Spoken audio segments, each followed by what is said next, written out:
Welcome back to America Decides. That was, of course, President Biden at the White House's 4th of July festivities, sharing the event with active duty military families, where he stayed, the president did, away from presidential politics, at least for the time being.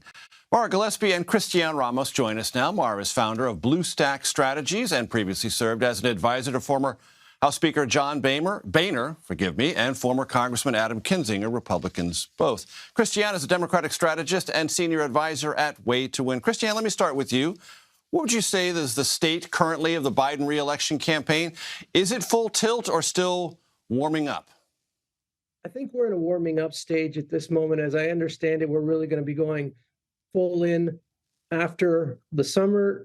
Around September is what folks close to the campaign are telling me is when they're really going to begin their launch of the campaigns, going up on air and telling the story of the last 2.5 years, which is one of prosperity and lifting up the American people. Look, we've seen record job creation.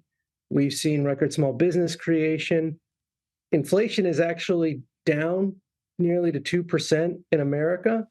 This administration has an incredible story to tell, and they're going to tell it. Whether you're Latino, whether you're Black, whether you're white, you're working, you're creating small businesses, you're creating opportunity. If we get out there and tell that story, I think we're going to be looking pretty good in November of 2024. Christiane, as you well know, the president in Chicago recently embraced fully the term Biden economics.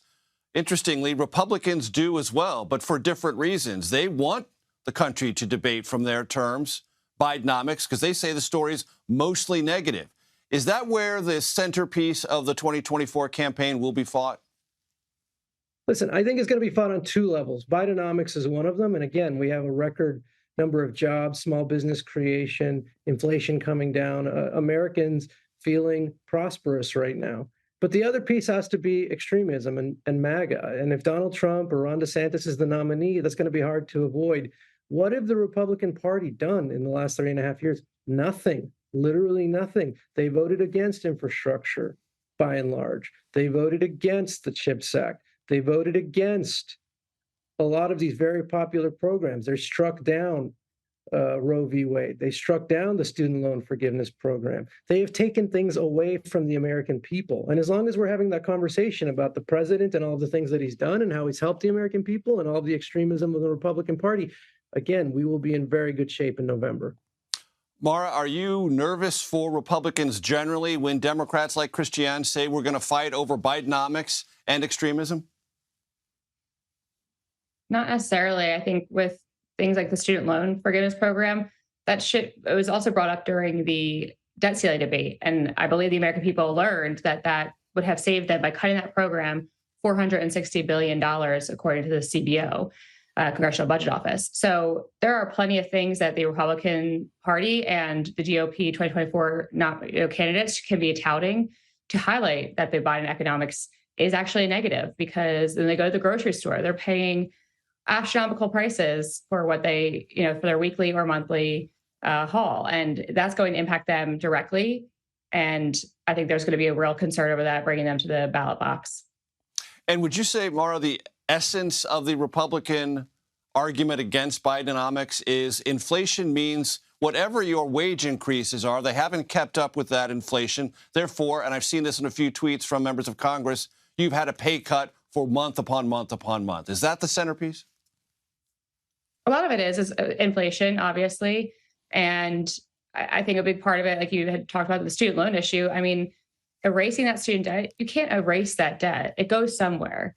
And I think the American people are pretty smart to realize that it goes to the taxpayer. They're still going to be paying for it. So it's not an erased situation. It's still these costs that things aren't free.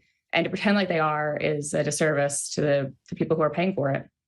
Christiane, as you look at this race on the Republican side and in your conversations with those on the Biden campaign, do they assume, as many reporters looking at this do, that Trump is in a better position now than he was in 2016, is likely to be the Republican nominee, and this race isn't as fluid as a lot of the other Republican challengers want to suggest? When I talk to folks close to the Biden campaign, one thing is very clear. They're not taking anything for granted, whether it's Ron DeSantis or Donald Trump. The issue is MAGA and extremism. And again, I go back to this narrative and this story that we have to tell about the last 3 years. Under Democrats, the lowest wage earners in this country saw their wages increase the most. Under Donald Trump, under Republicans, they gave tax cuts to billionaires, to millionaires, to the wealthiest people and corporations, and they didn't help workers at all.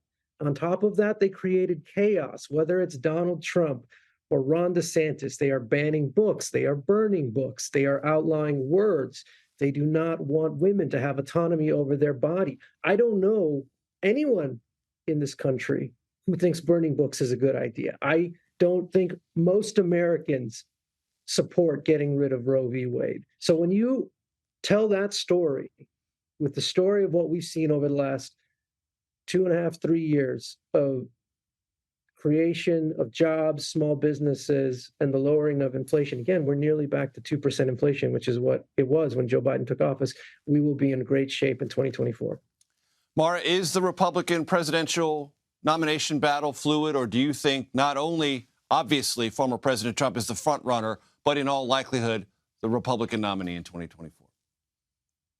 It's not surprising that the former president is ahead in the polls, but there's a lot of time between now and Election Day, and I remain hopeful that that will change. I think pointing out a lot of the issues where it's self-serving for President Trump to focus solely on his own issues and himself and his vendettas, people will eventually get sick of that, because there are real issues, as we're discussing, that people are going to be impacted by that don't necessarily involve his recklessness in classified documents and his legal woes. So I remain hopeful. We have great candidates in the GOP 24 lineup. You just showed them there on the screen, and I believe they deserve real consideration by the Republican Party. Maura Gillespie and Christiane Ramos, we thank you for your time.